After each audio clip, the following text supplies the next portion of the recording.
Le 29 mai 1953, mon compagnon d'escalade, Tenzing Norgay, et moi, Edmund Hillary, avons atteint le sommet du mont Everest, le plus haut sommet du monde.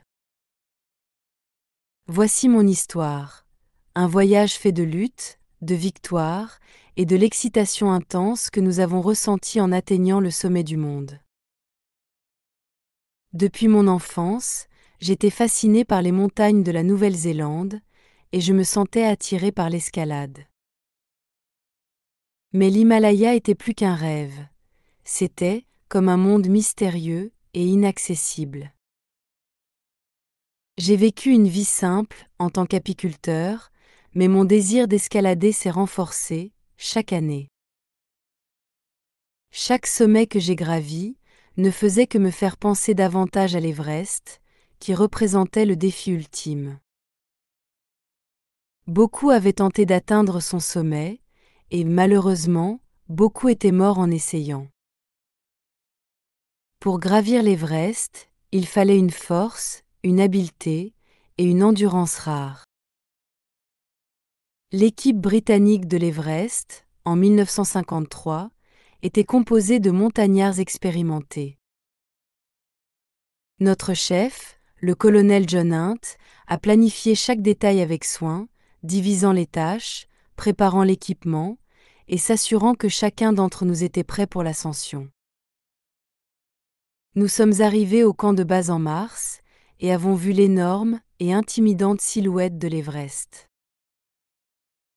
Bien que ce fût le printemps, dans l'Himalaya, le temps de la montagne était imprévisible et rude. Même en mai, le ciel pouvait se transformer en tempête de neige en quelques heures. Pour nous préparer, nous avons progressivement installé des camps plus haut sur la montagne afin de nous adapter à l'altitude où l'oxygène est très faible. C'était crucial, car au-dessus de 8000 mètres, les alpinistes sont confrontés à un mal aigu des montagnes extrêmes. Nous avons passé des jours à grimper à travers la cascade de glace de Khumbu, un labyrinthe de glace, dangereuse. La glace se déplaçait et se fissurait, exigeant toute notre attention à chaque pas. Tenzing Norgay, mon compagnon Sherpa, était très expérimenté et partageait de précieux conseils.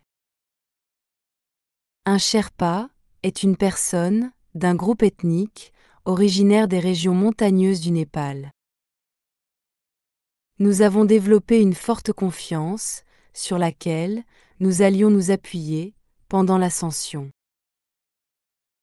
L'une des parties les plus difficiles de l'ascension était d'atteindre le col sud à environ 8000 mètres d'altitude.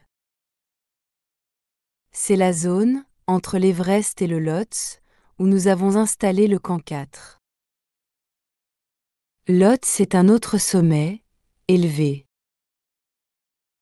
Ici, dans ce que les alpinistes appellent la zone de la mort, le corps humain commence à s'affaiblir. Ceci est dû au manque d'oxygène.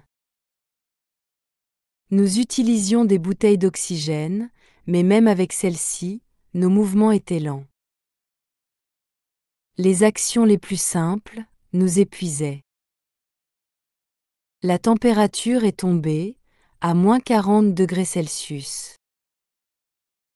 Le vent a soufflé, à travers le camp, nous rappelant la puissance de l'Everest. Dans la nuit du 28 mai, Tenzing et moi avons essayé de nous reposer. Nous savions que nous commencerions notre ascension finale tôt le lendemain matin. Le froid s'insinuait dans nos os et il était difficile de dormir. Tandis que je restais éveillée, je pensais à la maison, à ma famille. J'ai également pensé aux alpinistes du passé, comme George Mallory et Andrew Irvine, qui avaient disparu près du sommet en 1924. Cette ascension était aussi pour eux. À l'aube, nous nous sommes forcés à manger, nous nous sommes hydratés, et avons vérifié notre équipement. Nos corps étaient fatigués, mais le sommet nous appelait, et nous savions que nous devions essayer. Nous avons commencé notre ascension finale, nous déplaçant lentement, pour économiser nos forces. L'ascension était épuisante, et chaque pas était une lutte, contre l'air raréfié. J'ai pris la tête, lorsque nous avons atteint le pas de Hilary, une paroi rocheuse abrupte, proche du sommet. Je savais que nous devions l'escalader, pour atteindre le sommet.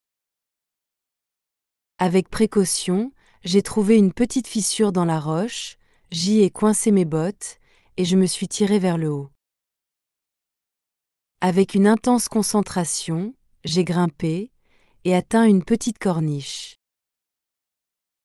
Aidant Tenzing à monter le pas de Hilary, nous avons pris un moment, pour nous reposer.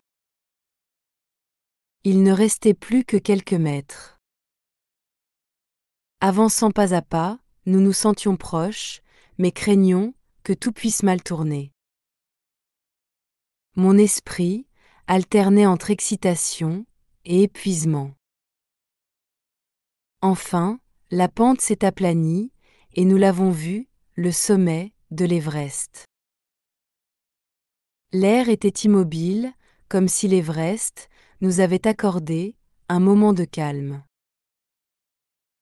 Debout, à 8848 mètres, j'ai ressenti de la joie, du soulagement et de la crainte. Je me suis tournée vers Tenzing et en silence, nous avons célébré notre succès ensemble. Au sommet, nous avons regardé les montagnes, les glaciers et le ciel infini. C'était une vue que personne n'avait jamais vue auparavant. J'ai pris une petite croix sur ma veste et l'ai laissée là en signe de remerciement. Tenzing a laissé des bonbons et des biscuits en offrande respectueuse de sa culture. Après environ 15 minutes, nous avons su qu'il était temps de partir. Nous étions épuisés et notre oxygène était faible. Nous ne pouvions pas rester longtemps dans la zone de la mort. En descendant, chaque pas était difficile, mais nous portions l'excitation d'avoir accompli quelque chose d'historique. Lorsque nous avons atteint le camp 4, nos compagnons d'escalade nous ont accueillis avec des acclamations. Le 2 juin, la nouvelle s'était répandue dans le monde entier. Cela a marqué un moment de fierté pour la Grande-Bretagne et la Nouvelle-Zélande. Gravir l'Everest était plus qu'un simple succès personnel. C'était une histoire d'équipe, de confiance et d'endurance. Cette expérience m'a changé, me montrant que même la plus haute montagne pouvait être escaladée avec dévouement et respect. L'Everest continue d'inspirer les alpinistes aujourd'hui, leur rappelant ce que les gens peuvent accomplir lorsqu'ils travaillent ensemble pour un but commun.